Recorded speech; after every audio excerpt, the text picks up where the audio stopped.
The Denver Broncos are focused on beefing up the defensive line. That's what they had in mind when they added John Franklin Myers to the mix. How can he lead a defensive resurgence in 2024? We'll tell you why here on today's brand new episode, Locked On Broncos.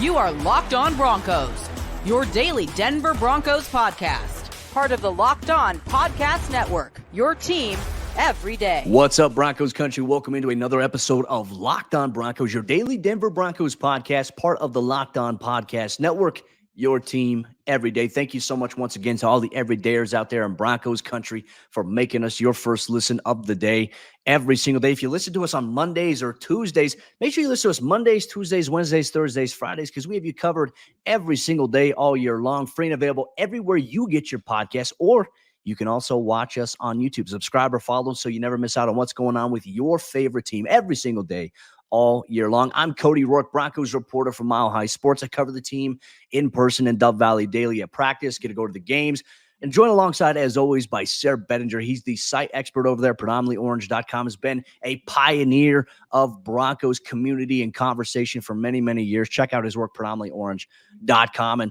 really today's episode, we're going to break things down. Who could become a breakout player, a breakthrough player opposite of Patrick Surtain at cornerback? Are we going to see somebody edge rusher really break through this season for the Broncos defense? And we're going to kick things off by talking about why John Franklin Myers can help the Broncos defense resurge a little bit in 2024. So, Sayre, let's open things up. Obviously, the Broncos traded for John Franklin Myers during the NFL draft 2 years in a row under Sean Payton, where they have traded for a player on another NFL team.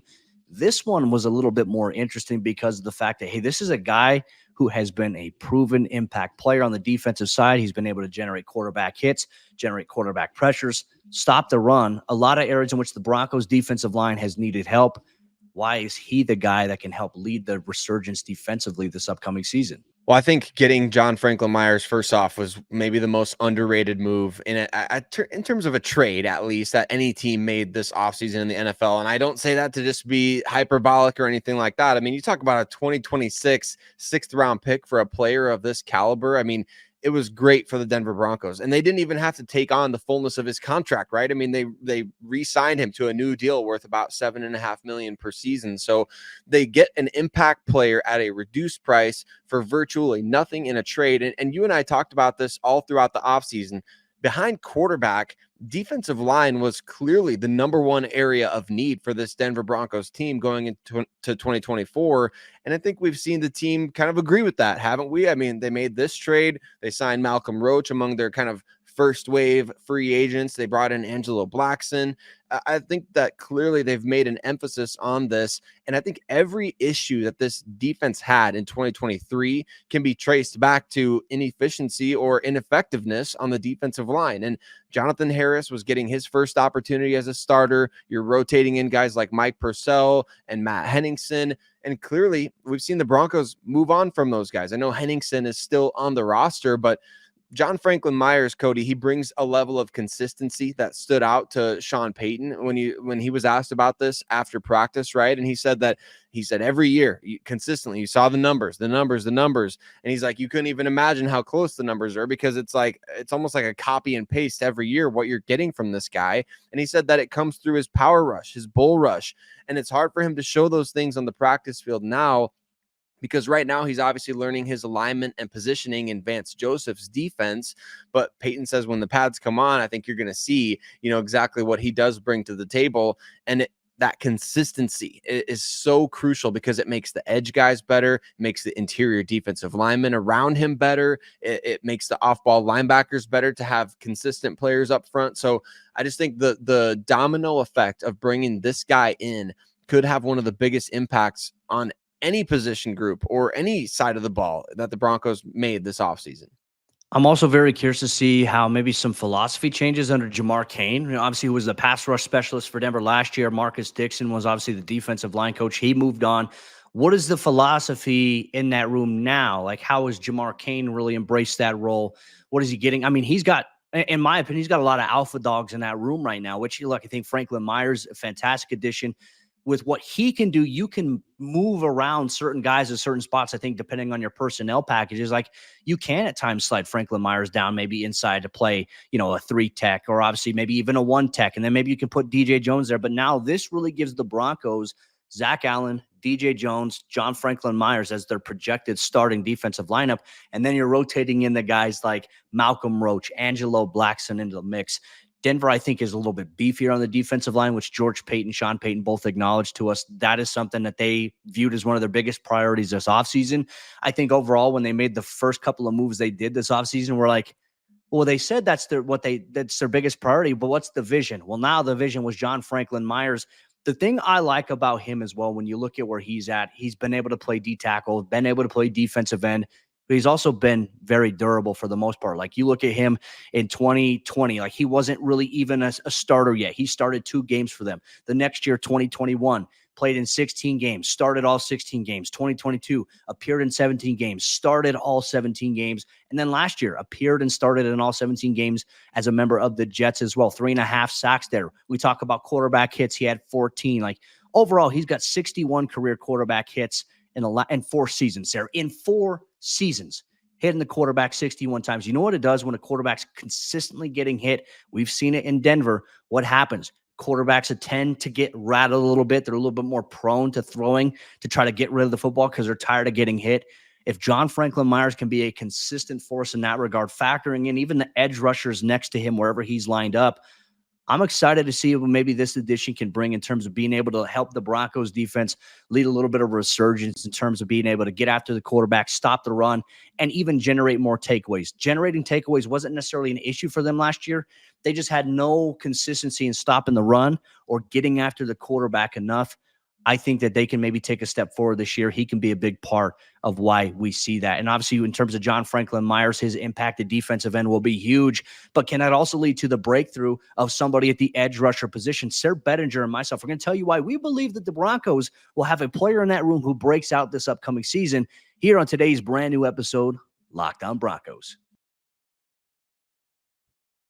Broncos Country, today's episode of the show is brought to you by our friends over there at eBay Motors. Passion, drive, and patience, the formula for winning championships, is also what keeps your ride or die alive. eBay Motors has everything that you need to maintain your vehicle and level it up to peak performance. Superchargers, roof racks, exhaust kits, LED headlights, and more. Whether you're into speed, power, or style, eBay Motors has you covered with over 122 million parts. Yes, that's right, 122 million parts for your number one ride or die. You'll always find exactly what you're looking for. And with eBay Guaranteed Fit, your part is guaranteed to fit your ride every time or your money back. Because with eBay Motors, you're burning rubber, not cash. With all the parts that you need at the prices you want, it's easy to make your car the MVP and bring home huge wins. Keep your ride or die alive at ebaymotors.com. Eligible items only. Exclusions apply.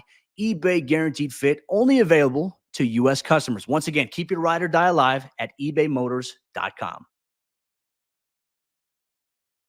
It's time for a breakthrough off the edge in 2024 for the Denver Broncos. We saw some glimpses last year, but this year I think we're going to see a full-on breakthrough from somebody and becoming that top dog off the edge. Could it be Baron Browning, Nick Bonito, Jonathan Cooper?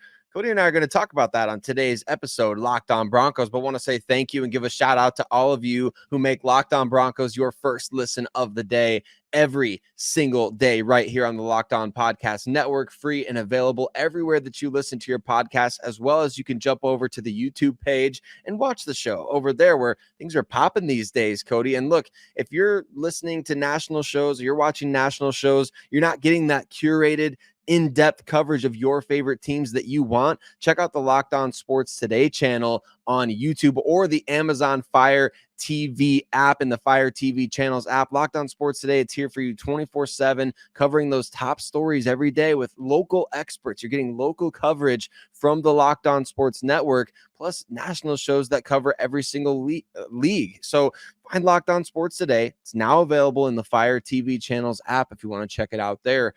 Let's talk about some fire off the edge because, Cody, I think the Broncos are in a unique position with 2 guys entering a contract year, 2 guys that are really coming off of I would say breakout years in terms of statistically, but not necessarily in terms of becoming household names or anything like that. In terms of what we saw last year from Nick Bonito, Jonathan Cooper, if a Broncos player can really break through off the edge in this coming season, as we talked about, could be possible with the addition of somebody like John Franklin Myers occupying so much attention on the D line.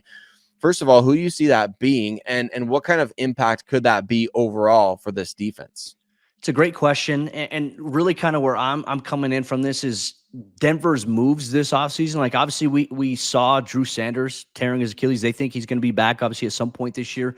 But the fact that they haven't really gone out there and made another move or tried to pick up another guy tells me that they're comfortable with their edge rusher room as it currently is constructed. From what we've gathered, from what I've seen, Baron Browning has been a consistent standout during OTAs. And granted, we talked about with John Franklin Myers, who just rejoined the team last week for his first appearance at OTAs, there's no pads, right? You're just seeing the explosive get off, the burst off the edge. So how is it when an offensive tackle can actually engage with you? I think that's something we have to see. But we have seen on a week-to-week basis so far in OTAs, really outside of Baron Browning, you've seen other guys stand out. Nick Bonito, week 1, was a standout guy. Week 2, it was Jonah Ellis, the rookie who the Broncos drafted 76 overall. Jonathan Cooper has been steady there. For me, I think that this is a room right now where a lot of people are looking at the Broncos roster. And look, once again, you see that article flown out there where, PFF ranks the Broncos roster dead last. Nobody cares what PFF has to say. Like, to be honest with you folks, like PFF, outside of being able to calculate snap percentages on where a player lines up, that's the only value that I think NFL teams really focus on. They don't care about the grades. They don't care about who thinks what roster is ranked last. The Broncos are comfortable with their roster as is, and the rest is just a content mill as we currently see here. In my opinion, if I had to pick one player, I think we're going to see stand out heavily in terms of breaking through at the edge rusher position. He did a little bit last year, but I think he could become a household name this year. I think it is going to be Nick Bonito. I've been very impressed with him, his explosiveness. He looks very, very athletic. He looks leaner, but he also looks like he's a little bit stronger. Granted, we have to see the pads come on, but when the pads came on last year during training camp, he was the standout. He was the guy that was standing out every single day in practice, joint practices with the Rams. And then we said to ourselves in training camp, can we see this in the regular season? Well, when he started, stepped into the starting role after everything that happened after that week 3 game and the Broncos moving on from Randy Gregory and Frank Clark, Nick Bonito took the mantle and he ran with it. I think this year he can do it a little bit more, and I'm excited to see that. That's who I think will break out at edge rusher. Are you in agreement on Bonito, or is there another name here in this room right now that you're like, you know what, I'm going to go with this guy? Well, I do think Bonito's going to have a big season again. I love that the Broncos kind of featured Jonathan Cooper in the uniform reveal, although that doesn't necessarily mean anything in terms of what he will do on the field. I think it speaks volumes to what this team thinks of him. I view, and I talked about this in the post-practice episode, I think Baron Browning is really that guy that he could be I think he has the highest ceiling of any pass rusher on the Broncos roster. And we've really only seen him scratching the surface of what he can do out there, largely because of injuries, right? I mean, injuries held him back the last 2 seasons. And it's just unfortunate because, 2 years ago, he was kind of just transitioning positions, right? From off-ball linebacker to playing edge full time. Last year, he was recovering from injury and then suffered an offseason injury on his way back. And then, he gets back out on the field and we're like, holy cow, like this guy can really just jump on the field and have an impact. With him having a healthy offseason, hopefully, as we cross fingers and hope for everybody to get to the finish line, that is the regular season, healthy at this point on the Broncos roster. With a fully healthy offseason, I view him as potentially the highest ceiling player on this entire defense. I don't say that to diminish Pat Surtain or anything like that, but I think Browning could be a guy that he gets you up to 15 sacks. I mean, he just wins that easily off the edge with a combination of power, speed to power, his bend, the trajectory that it takes him to get to the quarterback. If he's able to be out there for 800 plus snaps, I think Browning is going to be one of the most disruptive players in the league off the edge. And we just haven't been able to see enough of him out there on the field to be able to definitively say that. Like, I don't think anybody's really confident in saying, yep, Browning's going to get 15 sacks for the Denver Broncos this year because, well, I mean, the guy has struggled with injuries and that's tough. But I do think, Cody, he has that potential and he has that ability. He's got the swagger from the number switch. Now he's back to the number 5 that he wore at college at Ohio State. So it's just going to be interesting to see. I mean, we talked about how that seems silly as a factor last year for Jonathan Cooper switching back to 0, which he wore at Ohio State as well. But then he has the best statistical season of his career. And I'm not saying it's the number switch, but look, I mean, it's all the factors, like the readiness, like him switching numbers to me indicates that he's ready for that big breakout year. Well, and I just know Barron's mindset as well. I mean, this has been a really good offseason for him in terms of the strength and conditioning program, what he's been doing away from the team facility when the team was not mandated to be there. Look, obviously right now everything's still voluntary. We're now approaching the mandatory side. I think Barron being present all throughout the voluntary portion of things has been a good sign for him. He's had a lot of charity events. That's also, he's been doing. He's got a football camp coming up here soon with Jonas Griffith that he's going to be conducting here in Denver. Like, he's staying heavily ingrained in the process. But on top of that, I just think that now he's in a position as well. We're going to see him thrive in a bigger role. If he does stay healthy with the additions that Denver has made on the defensive line and maybe some philosophy changes that they may have from the defensive line in terms of how they plan to get about the quarterback, I'm very intrigued. Like I said, Jamar Cain's the wild card factor there in terms of that unit. But I also think it plays in really well with what the Broncos want to do at edge rusher. He's a guy to watch. He's obviously somebody that I think can take the mantle because, look, he's playing for a contract. I loved what you mentioned about he's the one player that probably has like the highest ceiling, and the injury aspect has always kind of gotten in the way of that. But I just remember watching him against the Indianapolis Colts a couple years ago, right? Thursday night football, the whole debacle, with the whole Russell Wilson Thursday night fans leaving an overtime thing. Baron Browning and Caden Stearns were the two standouts in that game. And obviously both those guys got injured. We're dealing with injuries there. Barron is a guy that I think can become a contract player, can become a long-term household name for Denver overall. And the advantage that he has, he's in a contract year. Chip on his shoulder is a little bit bigger this upcoming season. Will that lead to obviously an impact in production? I sure hope so, because Barron, great dude to be around, one of my favorite Broncos to be around and to talk to. But more importantly, he's a guy that has fun. And he's also a guy that reminds us so much of Von Miller in terms of mannerisms, how he, sack dances. Like, I mean, there's nobody with better sack dance celebrations than Barron on this Denver team right now. So you want to be able to see that kind of come home a little bit and develop into another household pass rusher name that the Broncos simply haven't had in quite some time. Will that happen? There's a lot that's going to go on between now and obviously the start of the regular season. Hopefully everyone can stay healthy. But there's another area that we're hoping to see some breakthrough in terms of a player opposite of Patrick Surtain at the cornerback position.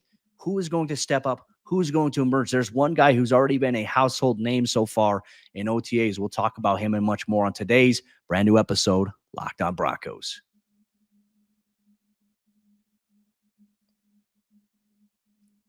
As we jump into the fourth quarter action on today's episode, Locked On Broncos, we'll tell you why we think Jaquan McMillian could be a breakthrough player for the Broncos at cornerback, opposite of Patrick Surtain, and some other names to keep an eye on. But real quick, we wanted to say thank you so much to everyone in Broncos country, all the everydayers out there, for making us your first listen of the day every single day. Just a reminder, you can get the show for free on YouTube or wherever you get your podcast. So hit that subscribe or follow button if you haven't done so already, so you never miss out on what's going on with your favorite team.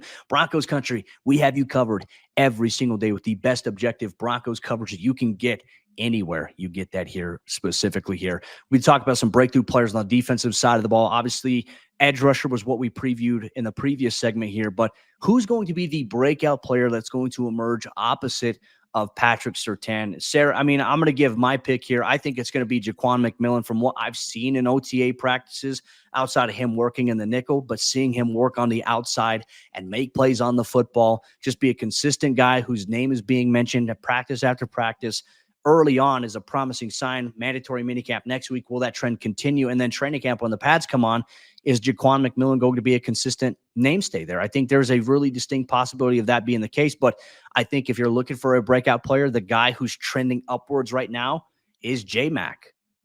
He's certainly got the, I guess, production from last year that we saw in terms of being able to kind of carry that mantle as the breakthrough guy at corner. And interestingly enough, as you've mentioned multiple times, like playing outside corner, I think a lot of times people are trying to project, all right, so who's going to play the other outside cornerback position? Well, I mean, if you haven't listened to every episode of the show, I think it's worth reminding people that, man, Jaquan could be the guy that plays opposite Pat Surtain this year and not in the slot strictly. So the defensive backs, as we know, the corners especially, are all learning the different positions out there. Defensive backs coach and passing game coordinator Jim Leonard, who we saw PJ Locke in his interview with the media, kind of lit up when he was asked about Jim. And I know the players loved Christian Parker, and he's a great position coach and everything like that. Jim Leonard is bringing a new, fresh perspective, and there's nothing wrong with them liking him. There's nothing wrong with them being excited to work with him, because he's coming from a completely different background than CP was. So to me, I view the breakout player the Broncos need this year. If Jaquan is going to play outside, then somebody else has to step up on the inside, and I think it has to be Riley Moss. I think regardless if we're talking outside corner or in the nickel, the slot, it has to be Riley Moss this year, who's once again, as we saw last offseason, dealing with injuries this offseason. And I know Sean Payton made it kind of seem like he wasn't really worried about it, but dealing with a back issue that's keeping him out of voluntary OTAs. Once we get to mandatory minicamp and we see, the lead up to training camp, Riley Moss needs to stay healthy. He needs to play extremely well, and he needs to hit the ground running. It can't be a situation where he's out there just kind of failing forward in every situation and getting burned here and getting burned there. And it's like, well, chalk it up to inexperience. I mean, he had the redshirt year last year, right? I mean, there's not much room for error or forgiveness when it comes to a guy that you traded up to get at the 83rd overall spot in last year's draft. I know he's not a first round pick by any means, but you traded a future third round pick to go up and get this guy. And you have to see him break through in some way, shape, or form this year. You can't just have the 83rd pick from last year's draft as one of your top special teams guys, and that's all he does for you. He has to emerge as either the outside corner opposite Pat Surtain or the replacement for Jaquan. If Jaquan's going to kick outside, that's how I see this defense taking that next step, as we're talking about, how does this defense as a whole break through? Well, you got John Franklin Myers. You've got a healthy stable of guys off the edge who can bring the juice. And in the secondary is where all these major changes have happened. It has to be Riley Moss along with Jaquan McMillian to give this Broncos a truly complete secondary. Well, and I think as well, there's more guys added to the mix now, which increase, I think, the amount of competition, which also increases the amount of pressure that certain players must feel. I think your thoughts on Riley Moss are very valid, but now it's like you add in a Chris Abrams-Drain into the mix, a guy who can play inside the nickel. You add in Damari Mathis, who's also a guy who's capable of playing outside, inside. It's really about who's going to emerge and have the biggest impact. Now, obviously, I think something to watch here. Riley emerged last season as one of the team's better special teams players opposite of Tremont Smith in terms of being a gunner on punt and being one of those guys, first guys down on kickoff. Like, that dynamic's going to be even more imperative this season with the new kickoff rules. So if he's going to get reps on defense, and let's say ideally he is the guy that's going to be starting inside the nickel for you, who steps up and maybe takes a little bit of pressure off on the special teams? Like, who's going to be the next rotation guy in terms of the backup spot? Could it be a safety? Like, could you carry more safeties than corners this year because of the fact that you can roll one of your safeties down to play inside the slot? Like, I'm very curious to see what the philosophy is. As we all know, it seems like positional versatility is the increased emphasis here by Jim Leonard. He wants guys to play safety, to be able to play the middle post, want to be able to play in the box, play in the slot when called upon, especially in the dime package. And then now you have your cornerbacks. Can you play outside? Can you play inside? Like, for me, I look at other guys. I haven't seen Art Green necessarily switch to the inside or play inside the slot. I've seen him primarily play on the outside. But a lot of these other guys, including Levi Wallace, they're also playing inside out. So competition is aplenty. And I know right now the perspective on Denver's 2023 draft class, really outside of Marvin Mims, is kind of like Broncos fans are looking at it like, this was a horrible draft. I think when you factor in the circumstances of where Denver was at, no first or second round pick, considering the previous mistakes, having to trade all that capital to get Russell Wilson, Denver wasn't in a position to draft starters, but draft guys that you think can develop into it. So I think that maybe Riley has a little bit more wiggle room, even though you traded up for him, even though the stakes were a little bit higher, that he wasn't necessarily viewed as a starter just yet, even though he's viewed as a player who can be a starter. So I think that maybe there is a little bit of wiggle room. There might be a little bit of grace considering where he's at. But if Jaquan does start on the outside opposite of PS2, I mean, that cornerback room, I think how it finalizes itself, Sayre, will probably be one of the more intriguing storylines for us to follow throughout training camp and the preseason. And I think the stakes for that room specifically have a drastic impact and weight on the outcome of this Broncos season.